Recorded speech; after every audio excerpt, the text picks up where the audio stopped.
राम राम दोस्तों, ज्योतिष के इस विशेष कार्यक्रम में आपका फिर से स्वागत है। इस वीडियो में हम बात करेंगे तुला वालों के लिए मासिक राशिफल की, जो कि नवंबर 2023 के लिए रहेगा। लिब्रा मंथली होरोस्कोप एनालिसिस नवंबर 2023 कैसा रहेगा। नवंबर का महीना तुला वालों के लिए 1 से 30 नवंबर के बीच में आपका भाग्य का साथ, कैरियर, नौकरी, बिजनेस, धन की स्थिति, वैवाहिक जीवन, लव लाइफ, फॉरेन सेटलमेंट, आपका जो स्वास्थ्य है, ये शिक्षा पक्ष, ये सब कैसा रहने वाला है, इसकी विस्तार से चर्चा इस वीडियो में करेंगे। काफी महत्वपूर्ण घरों के बदलाव, परिवर्तन नवंबर के महीने में होने वाले हैं। काफी सारे योग बनेंगे। मासिक राशिफल, ये जो गोचर फल है नवंबर के महीने का, ये जनरलाइज्ड होता है, किसी व्यक्ति विशेष के लिए नहीं होता है। हाँ, इससे संभावनाएं जरूर पता चलती हैं कि किस तरीके की परिस्थितियों का सामना आप नवंबर के महीने में करेंगे। उसके अनुसार आप अपनी योजनाओं को बना सकते हैं। चंद्र राशि, जन्म की राशि पर यह वीडियो आधारित है। आप इसको लगन की राशि से भी देख सकते हैं। लगन की राशि से भी गोचर फल को देखने के नियम ज्योतिष शास्त्र में बताए गए हैं। अगर आपको राशि या लगन की राशि नहीं पता है तो आप इसको नाम की राशि से भी देख सकते हैं। सबसे पहले समझते हैं कि नवंबर के महीने में घरों के क्या परिवर्तन हो रहे हैं, घरों की स्थितियां तुला वालों के लिए कैसी रहने वाली हैं। नवंबर के महीने में तुला वालों के लिए, आपके लिए जो योग कारक ग्रह हैं शनिदेव, वो आपके पंचम भाव में रहेंगे। अपनी मूल त्रिकोण राशि कुंभ में 4 नवंबर से वो मार्गी होने जा रहे हैं। ये काफी महत्वपूर्ण बदलाव है तुला वालों के लिए। बृहस्पति रहेंगे आपके सप्तम भाव में, अभी वो वक्री हैं, और राहु आपके छठे भाव में आ जाएंगे और केतु आपके 12वें भाव में आ जाएंगे। सूर्य की स्थिति को समझें तो सूर्य 16 नवंबर तक नीच राशि तुला में, यानी कि आपके पहले भाव में रहेंगे, और 16 नवंबर को फिर वो वृश्चिक राशि में गोचर कर जाएंगे दूसरे भाव में। मंगल भी 16 नवंबर तक सूर्य के साथ ही रहेंगे तुला राशि में पहले भाव में, और फिर 16 तारीख को वो स्वराशि के हो जाएंगे दूसरे भाव में वृश्चिक राशि में। शुक्र की स्थिति को समझे तो 3 नवंबर से 29 नवंबर के बीच में महीने के अधिकतर समय शुक्र नीच राशि में रहेंगे, कन्या राशि में आपके 12वें भाव में केतु के साथ। बुध इस महीने 3 राशियों में भ्रमण करेंगे। 1 से 6 नवंबर तक वो आपके पहले भाव में रहेंगे तुला राशि में।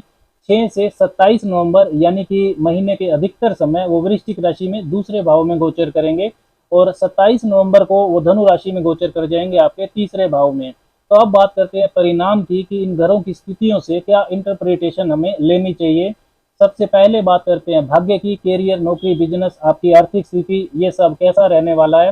भाग्य की बात करें तो नवम भाव होता है भाग्य का। आपके भाग्य भाव के स्वामी बुध 1 से 6 तारीख तक तुला राशि में मजबूत स्थिति में रहेंगे आपके पहले भाव में, और उसके बाद 27 तारीख तक वो वृश्चिक राशि में रहेंगे दूसरे भाव में। तो 9th Lord in the first house, यानी कि पहले जो नवम भाव के स्वामी हैं वो पहले भाव में, और फिर नवम भाव के स्वामी दूसरे भाव में, ये दोनों स्थितियां मजबूत बनती हैं। तो भाग्य अच्छा रहने वाला है नवंबर के महीने में। आपको कोई इन्वेस्टमेंट करना है, स्टॉक मार्केट में इन्वेस्ट करना है, कोई शुभ या मांगलिक कार्य करना है, कोई प्रॉपर्टी डील करनी है, कोई बड़ी परचेज करनी है, तो उसके लिए महीना शुभ है। भाग्य का पुश आपको मिलेगा। इसमें भी जो 5, 15 और 24 तारीख है, ये विशेष रूप से भाग्य के साथ के लिए अच्छी तारीखें हैं। चंद्रमा इस दिन बुध के नक्षत्रों से गुजरेंगे।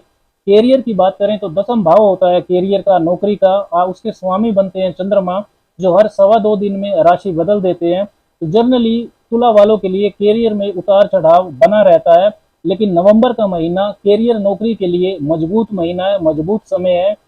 1 से 16 तारीख तक सूर्य आपके जो लाभ भाव के स्वामी है लाभेश, और मंगल जो आपके धनेश हैं दूसरे भाव के स्वामी, ये पहले भाव में रहेंगे, और 16 तारीख के बाद ये दूसरे भाव में रहेंगे। तो ये जो मजबूत धन योग है, धनेश और लाभेश का संबंध, ये पूरा महीना आपके लिए रहेगा। और 16 तारीख के बाद बुध भी, सूर्य मंगल बुध तीनों ही होंगे दूसरे भाव में। तो सूर्य और बुध का बुधादित्य योग भी बनेगा, और सूर्य और बुध का धन योग भी बनने वाला है। साथ ही में second Lord in the second house, यानी कि मंगल स्वराशि के होंगे दूसरे भाव में, वो भी बहुत मजबूत स्थिति बनती है। और मंगल दूसरे भाव के स्वामी है, बुध नवम भाव के स्वामी है भाग्य भाव के। तो मंगल और बुध का जो संबंध है, युति है, ये भी धन योग बनाती है। काफी सारे मजबूत धन योग नवंबर में बनेंगे। आर्थिक रूप से मजबूत महीना रहेगा नवंबर के महीने जो है।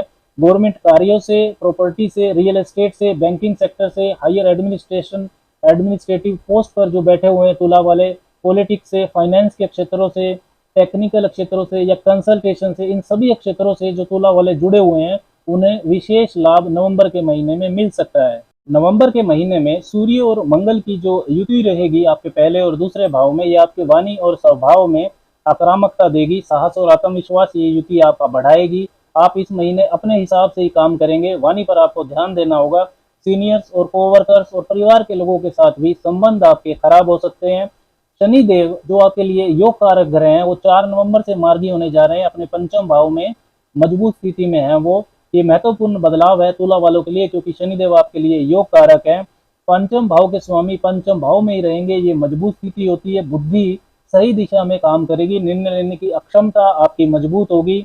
निवेश कार्यों में, इन्वेस्टमेंट्स में, क्रिएटिव स्टफ को लेकर, पॉलिटिक्स, टीचिंग, एजुकेशन, इन व्यवसायों से जो जुड़े हुए हैं उनके लिए लाभ की परिस्थितियां बनेंगी। 16 नवंबर के बाद जब सूर्य वृश्चिक राशि में होंगे तो गवर्नमेंट जॉब पाने का जो प्रयास कर रहे हैं तुला वाले, उनको सफलता मिल सकती है। और 16 नवंबर के बाद ही जो तुला वाले प्राइवेट सेक्टर में भी नौकरी की तलाश कर रहे हैं उनको भी नौकरी मिल सकती है। 1, 11, 20, 18, 27, 4, 14 और 23, 5, 15 और 24 ये वो शुभ तारीखें हैं जिसमें कैरियर और नौकरी को लेकर कुछ महत्वपूर्ण शुभ घटना आपके साथ नवंबर में घट सकती है। व्यापार की अगर बात करें तो 7वां भाव होता है व्यापार का, तीसरे और छठे घर के स्वामी बृहस्पति है वहां पर, और शनि की तीसरी दृष्टि सप्तम भाव पर है। 7वें भाव के स्वामी मंगल पहले भाव में रहेंगे 16 तारीख तक, तो उनकी सर्वग्रही जो दृष्टि है 7वीं दृष्टि वो सप्तम भाव पर रहेगी। और 16 नवंबर के बाद जो 7वें भाव के स्वामी है मंगल, वो सब राशि के हो जाएंगे दूसरे भाव में, जहाँ पर बुध पहले से है। तो मंगल बुध का, सूर्य मंगल का और सूर्य बुध का ये धन योग भी बनेगा। तो व्यापारिक लाभ के लिए भी ये काफी मजबूत महीना है। डेली इनकम आपकी बढ़ेगी, आपकी मार्केट वैल्यू बढ़ेगी। वाणी और क्रोध पर आपको नियंत्रण रखना होगा। नवंबर के महीने में ये की फैक्टर रहेगा। क्लाइंट से, पार्टनर से वाणी को लेकर रिश्ते आपके खराब हो सकते हैं। 18, 27, 1, 11, 20 और 5, 15 और 24 ये वो शुभ तारीखें हैं जहां पर कोई महत्वपूर्ण व्यापारिक डील हो सकती है, कोई अच्छा व्यापारिक लाभ इन तारीखों पर आपको मिल सकता है। अब देखिए कि ऐसा नहीं है कि सभी तुला वालों को व्यापार या नौकरी के मामले में लाभ ही लाभ होगा, सभी माला माल हो जाएंगे, ऐसा नहीं होता है। ये जो गोचर फल है नवंबर का, ये जनरलाइज्ड है, किसी व्यक्ति विशेष के लिए ये नहीं होता है। हाँ, इतना जरूर है कि यदि आपकी कुंडली में भी ऐसे ही योग बने हुए हैं जैसे इस वक्त नवंबर के महीने का गोचर दिखा रहा है, तो निश्चित तौर पर आपके लिए नवंबर का महीना बहुत सही साबित होगा, लाभदायक रहेगा। क्योंकि कुंडली में जो योग होते हैं, उन योग को बनाने वाले ग्रहों की जो दशा होती है वो जब गोचर से मैच हो जाती है, सिंक्रोनाइज हो जाती है, तब कोई घटना घटित होती है। इस चीज का आपको ध्यान रखना चाहिए। 7वें भाव की जो शुभता है वो नवंबर के महीने में वैसे बढ़ने वाली है सभी तुला वालों के लिए, क्योंकि चंडाल दोष जो चल रहा था वो 30 अक्टूबर को 2023 को भंग हो जाएगा। राहु आपके सप्तम भाव से निकलकर छठे भाव में आ जाएंगे। बृहस्पति 7वें भाव में है, अभी वक्री हैं। वक्री ग्रह का जो फल है वो सीधा सीधा नहीं होता है। तो जो रिश्ते हैं, पार्टनरशिप है, उसमें आपको ईमानदारी रखनी होगी। बृहस्पति की 9वीं सर्वग्रही दृष्टि आपके तीसरे भाव पर जाएगी। तो अगर कोई आप नया स्टार्टअप शुरू करना चाहते हैं, अपने दम पर कुछ करना चाहते हैं, तो नवंबर के महीने में कर सकते हैं। राहु आपके छठे भाव में आ जाएंगे नवंबर से, तो ये गोचर शुभ रहेगा आपके लिए। छठे भाव में राहु का गोचर शुभ माना जाता है। रोग ऋण शत्रु समाप्त करेगा ये। कंपटीटर्स पर आप भारी पड़ेंगे। हर तरीके का इस्तेमाल करके चुनौतियों पर विजय प्राप्त करने की प्रेरणा राहु देगा। कोई पुराना कोर्ट केस यदि वाद विवाद आपका चल रहा है तो उसका फैसला आपके पक्ष में आ सकता है। विदेशी कार्यों से, इंपोर्ट एक्सपोर्ट के काम में, इनमें भी शुभता को राहु बढ़ाएंगे। वैवाहिक जीवन भी 7वें भाव से ही देखा जाता है। 7वें भाव के स्वामी मंगल पर पूरा महीना सूर्य का प्रभाव रहने वाला है, और शुक्र जो कि विवाह कारक है वो नीच के रहेंगे 12वें घर में केतु के साथ। तो आप में तथा जीवन साथी में गुस्सा और ईगो की समस्या हो सकती है। व्यर्थ के वाद विवाद से आपको बचना है। रिश्तों के लिए, पार्टनरशिप के लिए महीना बहुत अच्छा नहीं है। शुक्र 12वें भाव में नीच है केतु के साथ, तो दिशाहीन खर्चे आपके हो सकते हैं। शो ऑफ में भी आपके खर्चे ज्यादा हो सकते हैं, इस चीज का आपको ध्यान रखना है। स्वास्थ्य के लिहाज से भी महीना बहुत अच्छा नहीं है, क्योंकि आपकी राशि के स्वामी है शुक्र जो कि नीच है, first Lord in the 12th house, वो भी नीच के। तो इम्यूनिटी सिस्टम आपका कमजोर रहेगा। ज्यादा खर्चा आपका स्वास्थ्य पर हो सकता है, इस चीज का भी आपको ध्यान रखना है। भागदौड़ ज्यादा रहेगी, क्रोध भी बढ़ेगा और तनाव हो सकता है। अब बात करते हैं लव रिलेशंस की। तो पंचम भाव होता है प्रेम प्यार का।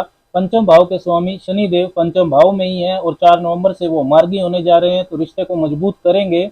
लेकिन फिर भी एवरेज रिलेशन नवंबर के महीने में रहने वाला है, क्योंकि जो कारक है शुक्र वो केतु के साथ 12वें भाव में नीच के हैं। तो रिश्तों में आपको लॉयल्टी रखनी चाहिए, तभी शनिदेव आपका रिश्ता मजबूत करेंगे।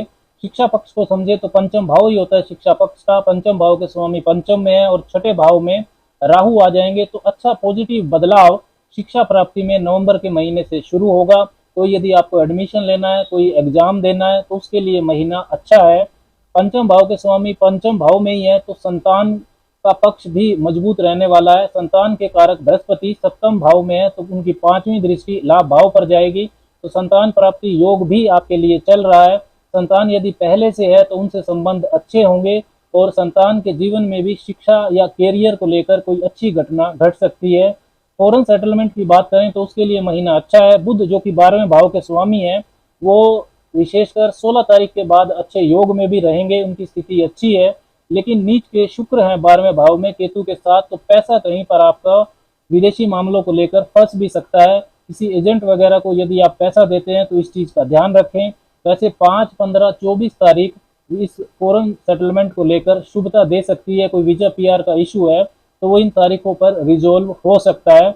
नवंबर के महीने के व्रत और त्योहार पर अब नजर डालते हैं और साथ ही में बात करते हैं कि क्या उपाय नवंबर के महीने में तुला वालों को करने चाहिए।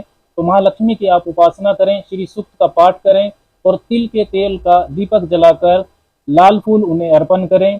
कुत्ते की सेवा आपको करनी चाहिए, पक्षियों को दाना पानी डालें और साथ ही में हर रोज संध्या के बाद जब सूर्य अस्त हो जाए उसके बाद पश्चिम मुखी बैठकर शनि के मंत्र का आपको जप करना चाहिए। ओम शंग शनेश्चराय नमः। राम राम।